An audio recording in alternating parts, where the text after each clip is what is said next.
just a hack. He's just an absolute hack. And he gets his ass kicked by his teammates every week. It's just, it's terrible. It's just terrible. Welcome back to another episode of the Believe in NFL Draft Prospects podcast. I'm Joe DeLeone, joined by NFL draft analyst Ryan Roberts, and we're continuing on with our summer scouting series, talking about and highlighting the various prospects in the 2023 class, also just giving you a general overview of what to expect for college football this upcoming season, who might end up being some of the best players in the country. Today, we're continuing on with the series that we've started doing with the quarterbacks, which was comparing two guys that have some similarities, whether it's in background, whether it's in traits, and talking about how they line up compared to each other. And for the first running backs, an interesting comparison that we decided to go with was Bijan Robinson from Texas and Zach Evans, former TCU running back, who is now going to be Ole Miss's starting running back. Both these guys formerly highly ranked recruits coming out of Texas. There's a pretty crazy backstory on Evans, which we'll get to. But Ryan, this is a pretty fun pairing of running backs that we're going to be talking about today. Strike first, strike hard, no mercy, sir. What is that a Cobra Kai reference? Yeah, I've never seen it. Kai. I've never seen Have you never seen Karate Kid? I've seen Karate Kid, but like long enough ago where I don't like. Was that in the Karate Kid? Yes. I don't know. Yes. You're setting yourself up for failure. You understand. You're setting yourself. You look like a uncultured swine right now. So that doesn't make me uncultured. Some people are really into the whole Cobra Kai Karate Kid thing. I am not. It's a great movie, man. And Daniel LaRusso in the original Karate Kid was from New Jersey. You should be ashamed of yourself. Wait, we're in New Jersey. I don't know, man. I just remember he was You're from New Jersey. You're a fake fan. No, you're a California guy. You're not even a New Jersey guy. Anyway, I'm sorry. Yeah, Zach Evans, Bijan Robinson. Yes, Bijan or Bijan? I should have asked you that before. Bijan. That's what I thought. Yeah. Like Dijon with a B. Correct. Okay. Like Dijon with a B. That's a good comparison. That should be a T-shirt. Someone should do like Grey Poupon, Bijan mustard. Well, I mean, Bijan Robinson sponsored by Lamborghini, so I think he can afford to get some of these shirts printed. Just like Tucker Kraft should freaking get a Kraft Heinz sponsorship, but they're missing their opportunity. Man. I've been trying to support him every day. I like and retweet it. I like every single day. Yes, it's a great bid, if anything else, if nothing else. But yes. As you were saying with these two very talented Texas running backs. Yes, I mean the comparison is that they both came out during the same recruiting cycle, the 2020 recruiting cycle. Then, yes. 2020 recruiting cycle. Both out of Texas, both 5-star caliber players. One had a less entertaining recruiting process. The other one had a very entertaining recruiting process. And I mean, they're both bigger backs. I don't think that Evans is maybe, and we talked about this before the show, he's probably not quite the 215 that he's listed at, but both very talented. So I'm excited to get into them a little bit. And speaking of getting into it, Rhino, why don't we start about talking about Zach Evans' background, his recruitment, because it does play into the character discussion that we always have to have with players when those things are brought to our attention. So you texted me this morning when I woke up and I was getting my coffee and stuff that you had to spend some time to talk about Evans's background. And I quickly went through it and looked it up, and it has to be, it's wild, but not in the respect that it's just indecisiveness, it's immaturity, it's really strange. And I would argue if he was slightly, like maybe like a quarter less talented, I almost wonder if he'd be at an FBS program right now. I think most FBS programs, if he was like a high 3-star recruit, he would have immediately dropped down to FCS or lower. I mean, it's possible. It's possible. And I don't want to paint this as like a full immaturity issue, because I mean, this did happen when he was coming out of high school. Strange. So it's very strange. And I mean, there could be lingering issues from a maturity standpoint, but I mean, he could be a completely different kid at this point. Like, it could not be even in his like world anymore, as far as, you know, the type of saga that went place. So Joe, I have some of these things that they're chronological. They're a timeline of sorts. Okay. So I need you to stick with me here, because I know you read it this morning, but there's a lot to dive through. So I'm going to take you back to May 28th, 2019 for a second. Evans, 5-star recruit coming out of North Shore High School in Texas, announced a top 5 schools. At the time, it was Alabama, Georgia, LSU, Ohio State, and the University of Oklahoma.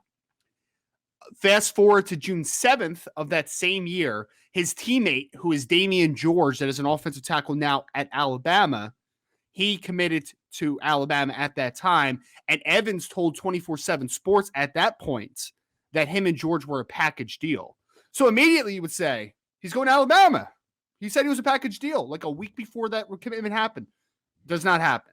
He eventually goes to Georgia, takes an official visit. During this time, Joe, this roller coaster of a season. So, hey, remember, 5-star recruits coming off of a dynamic junior campaign for North Shore. He misses North Shore's second game of the season for disciplinary reasons. The coach at that time said, John Kay, we're working through some of this, but we love him to death. He's a great teammate, and we're going to continue to work. Okay, so there's like a mini red flag, I guess, right? Misses. So the recruiting saga is happening, but also he misses a game because of disciplinary reasons, not disclosed.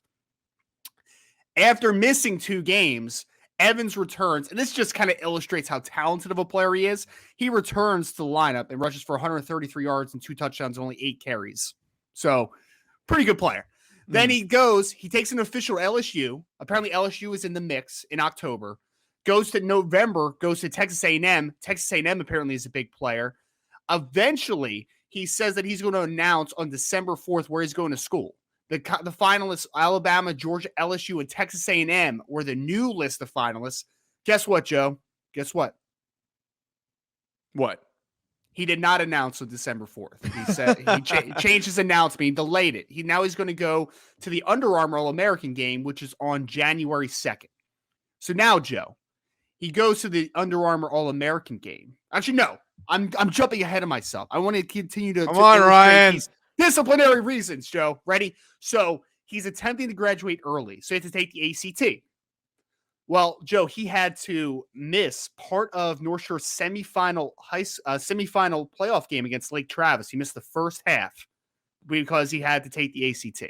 Now, that matters. His personal future matters probably a little bit more than the playoff game, but still, like, you're leaving your team hanging a little bit. But if you also had the foresight to properly schedule that, you wouldn't have had to take it on a Friday night when you had to play a game. That's exactly the point. But you know what he did, Joe? Do you know what he did? He shows up and he put, 170 on 8 carries or something like that? 176 and 2 touchdowns on 16 carries in one half of football in their win. So then, early signing day ends. And apparently he signed a letter of intent to go to Georgia. Didn't tell anybody, but he signs a letter of intent. Then, Joe, the next thing that happens is that North Shore is playing in a state title game, which they won the previous year. Guess who's not playing in that game? Zach Evans. Zach Evans didn't play in that game for another disciplinary measure, whatever that means. We never get this insight. So now we're going to go a little quicker through this. Goes to the Under Armour game, doesn't announce. He apologizes to everybody, all the teams involved. He doesn't want to make the decision at that time. So then he goes into this. He goes to the spring semester. He took the ACT to enroll early. He ends up at Georgia. Well, he asked Georgia to release him from his letter of intent. So now he's going back into the recruiting process. So over the next couple months, he's visiting schools like LSU, Texas A&M, Ole Miss is a team that he wants to visit, but he ends up not because guess what happens now, Joe? Guess what happens? COVID hits. So he can't take his official visit. Basically, he ends up at TCU, and no one ever linked him to TCU. This was a school that was never talked about in this recruitment, but he ends up at TCU. And now fast forward 2 years, Joe. What happens now? He's leaving TCU. He's leaving TCU to go to Ole Miss. Man. I wish I could just send everybody this timestamp. Again, if you want to Google just Zach Evans recruitment, it's like one of the first things that pops up is an ESPN article. And it is bizarre, man. Bizarre. I don't even know what to make of it. We could spend this whole time talking just about his character stuff and not even about his football playing ability. Yeah, so not to harp on it too much, I actually had misread the Georgia part. I thought that they released him, were the ones who initiated the release of him from the letter of intent. I didn't realize that was his request. So that overall is extremely strange because every step of the way, you have indecisiveness and this constant changing of decisions. And then on top of that, multiple disciplinary actions by his high school team. I don't know what those were, and knowing a typical high schooler that lacks maturity issues, probably was just showing up late to meetings, something like that, and was doing it too much to the point where the coaching staff probably had to suspend him for these various points in time. But regardless, it's something you have to pay attention to. I think his decision to leave TCU now has less to do with him being indecisive and more with them just not really utilizing him enough as they probably should have been. But I don't know, man. It is pretty funky. It is a question mark and something that you do need to indicate on a report that, like, hey, this kid can't make up his mind and he tends to bounce around a lot. How do you know that if you sign him to a rookie contract that 2 years in, he's not like, I want to be traded?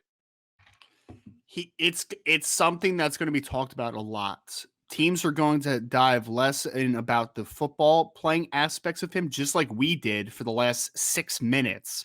Mm-hmm. And they're going to ask questions about his recruitment, what happened at TCU, why he chose TCU, what led to the transfer, why were you suspended multiple games during your senior year at North Shore? Those are the questions that teams are going to ask. And I know people are going to say, who cares what happened in high school? Well, NFL teams do, because that's what they're investing in. You have to remember, they're investing millions of dollars into a person here. So it's bizarre, it's wild, it's weird, it's funky. And I hate that it takes away from the talent that Zach Evans has, because if we're talking just in a vacuum, man, I know we're going to get into this. The kid can play. Kid's a really talented football player. There's no doubt. But this is the layer of the conversation, which I think a lot of independent scouts, especially the people that are on Twitter doing this for a living, we miss out on sometimes. Yeah. Because this stuff matters. It 100% matters. So this is why I wanted to spend some time, and we wanted to spend some time talking about this a little bit, because it does matter. Yeah, really interesting background story for Evans. We're going to push past that. We're going to talk about who he is as a player. Before we do, though, I just want to tell you folks about Bet Online, which is today's sponsors. Our partners at Bet Online to continue to be the #1 source for all of your betting needs and sports info. Find all the latest sports developments, including updated odds on the NBA and NHL playoffs, Major League Baseball fights, and even next season's NFL futures. BetOnline is your continued source for all of your sports wagering needs, including live betting and your favorite Vegas casino and poker games. It's super easy to get started, so head to their website today or use your mobile device to join and use our promo code BELIEVE to receive your 50% welcome bonus on your first deposit. BetOnline, where the game starts. All right, Ryan. So I want to start talking about Bijan Robinson as a prospect. Mm-hmm. I completely understand why he has already been established as an early favorite for running back one. You look across the board at all the different things that he does, and he fits that mold of complete running back that NFL teams want at the next level. He can do everything to me. That was what really stood out when I was watching him, is that this is a thickly built kid, 6 foot, 220. Wouldn't be shocked maybe he's a little bit heavier even when he makes it to the NFL. If he ends up bulking up even further. Really, really good vision. I thought that he consistently found holes. He's very patient when he was trying to find where he wanted to go in those instances. He also has really nice power. Like, I love watching running backs who put their head down when they see a hole and they just charge forward.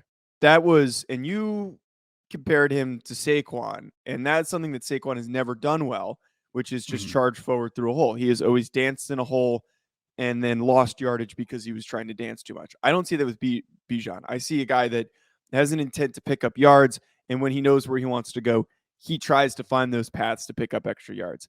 The one thing I really, really did like as well, because you talk about being complete, what do they do on third down? He's a good receiver, but most importantly, man, he's a pretty willing blocker. He's a pretty good pass blocker. Like, I see him chip in defensive tackles. Like, he does a really nice job picking up blocks. Like, I didn't see him in the 2 games that I watched, him getting blown up or anything. Like, he did a really good job. It helps that he has the size, but he did a really good job. But here's the one thing, though, Ryan. I think he's a great running back, and he's probably going to be the first one to go off the board. I'm not taking him in the first round. I'm just not. Can I explain? You can always explain, okay. man. Okay. You can always explain yourself.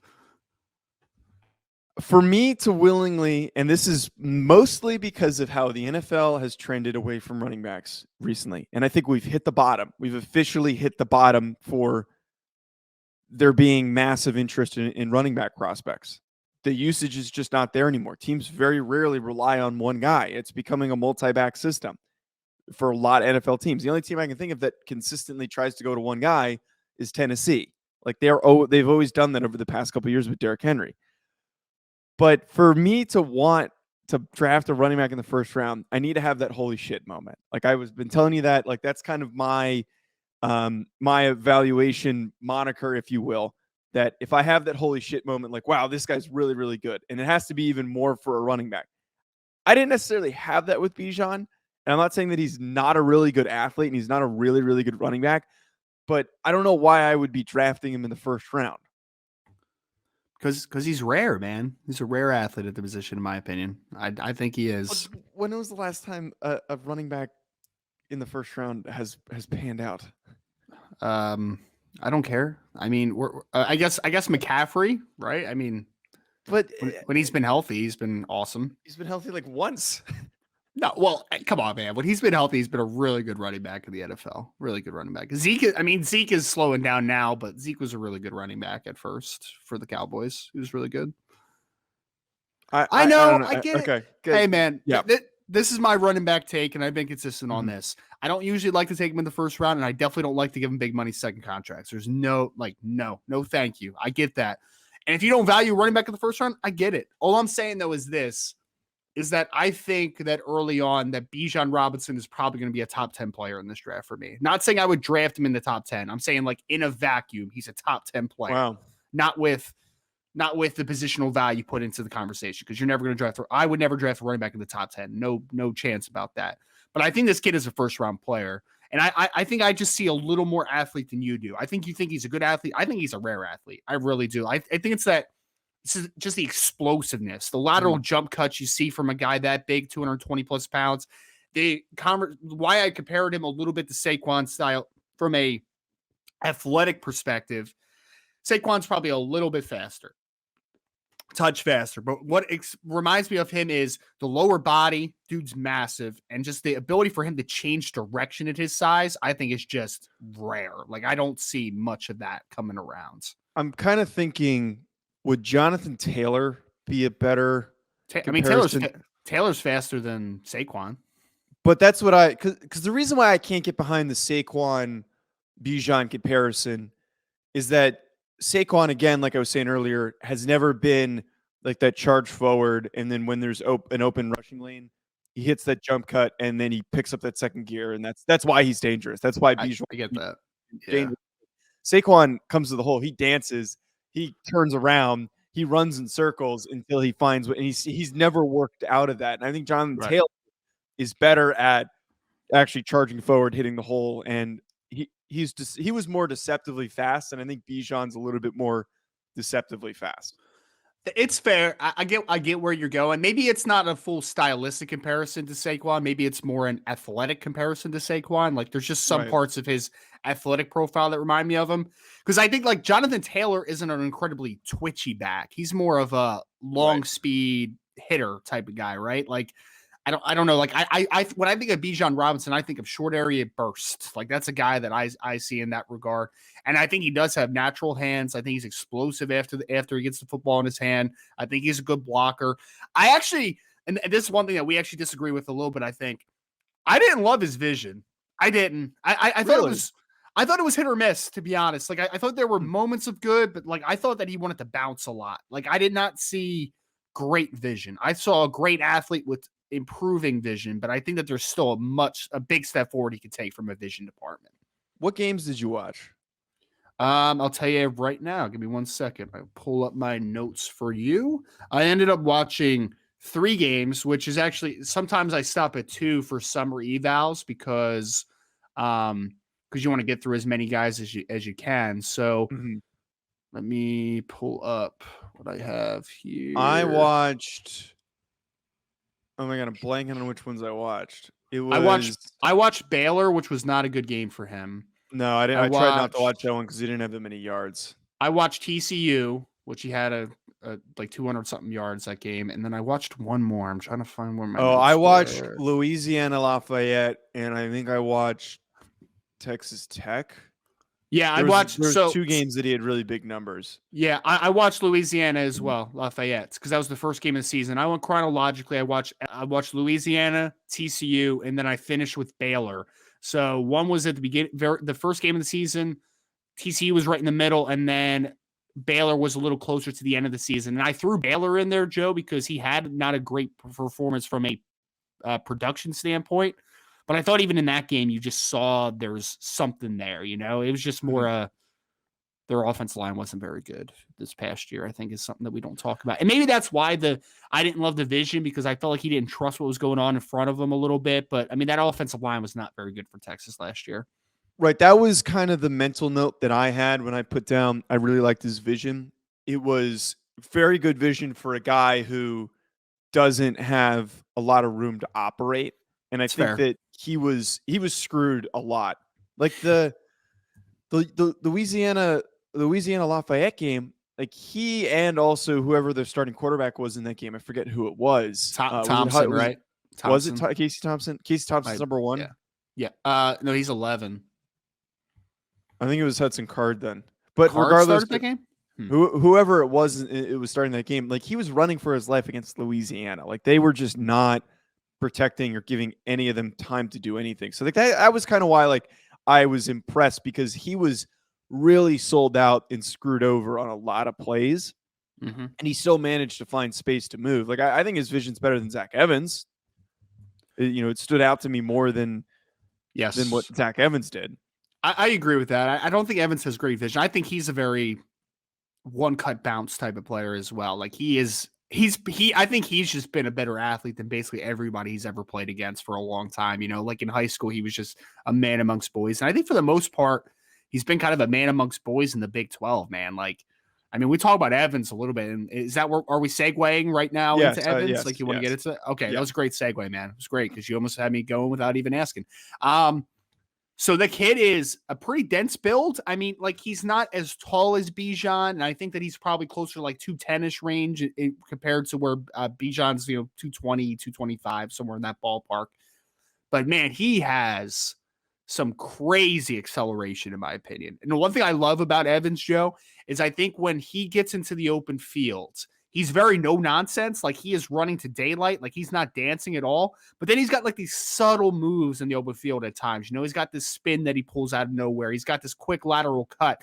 There's some creativeness when he gets to the open field. I don't think there's creativeness near the line of scrimmage with his vision and his ability to stay patient. I think he's I'm going to hit this and then I'm going to get a little more creative as I run. But man, there's from an athletic perspective, he's on par with Bijan. Like he's a really good athlete, man. There's no doubt. He's got acceleration. He's got decent long speed. He's got explosiveness. He's got quickness. It's all there from an athletic perspective, like in my opinion. I think that, yeah. I mean, you even saw the yards per catch. He averaged like 13 yards a catch too as a running back, which is a high number, man. Like just some explosiveness.